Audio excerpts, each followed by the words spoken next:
Joy. Nama saya Maria Veronica Mutarelami. Nama saya Anastasia Sriwisari Kelau.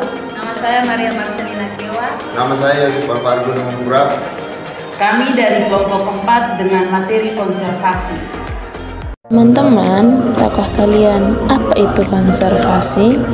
Nah, di sini saya akan menjelaskan tentang pengertian konservasi. Konservasi merupakan pemeliharaan dan perlindungan terhadap sesuatu yang dilakukan secara teratur untuk mencegah kerusakan dan kemusnahan lingkungan. Di dalam konservasi terdapat aspek positif yang terdiri dari beberapa bagian, yaitu yang pertama, perlindungan, pemeliharaan, penguatan lingkungan alam, pemanfaatan berkelanjutan, dan restorasi. Nah, ada beberapa tujuan dan manfaat konservasi loh teman-teman. Tujuan konservasi diantaranya memberi perlindungan perbatasan serta pemeliharaan kepada suatu area atau lingkungan yang bernilai, menekankan untuk memanfaatkan kembali bangunan atau tempat yang sudah dipergunakan, melindungi situs benda-benda bersejarah, serta cagar budaya dari kerusakan sampai kehancuran, memelihara kualitas lingkungan agar tetap baik dengan memastikan ketersediaan air dan udara bersih.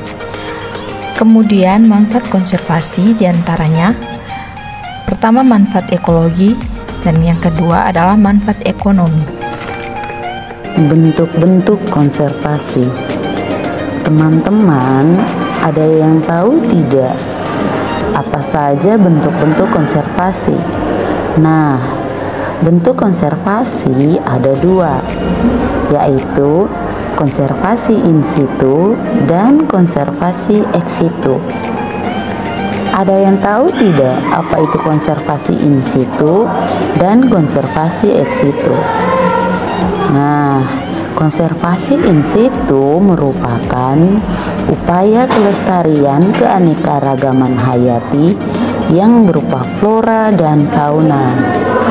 Konservasi in situ mencakup yang pertama, ada kawasan swaka alam, yaitu ada cagar alam dan swaka marga satwa.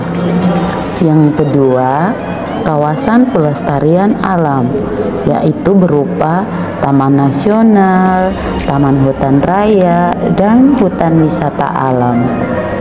Yang kedua, konservasi ex situ.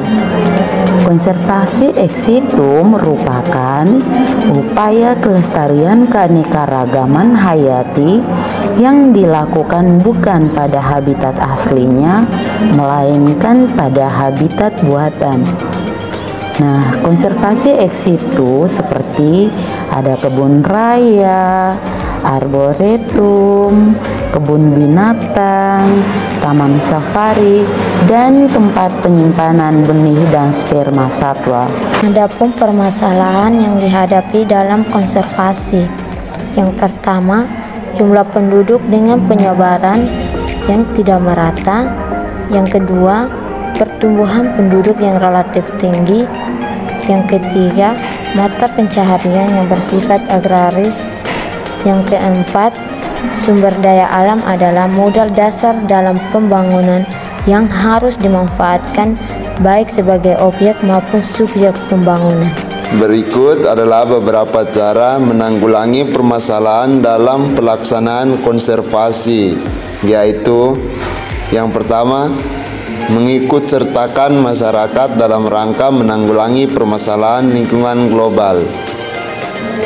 Yang kedua, untuk menghindari terjadinya pencemaran lingkungan dan kerusakan sumber daya alam, maka diperlukan penegakan hukum secara adil. Yang ketiga, memberikan kewenangan dan tanggung jawab secara bertahap terhadap pengelolaan sumber daya alam dan lingkungan hidup. Yang keempat, adanya pengendalian terhadap penggunaan sumber daya alam secara berlebihan.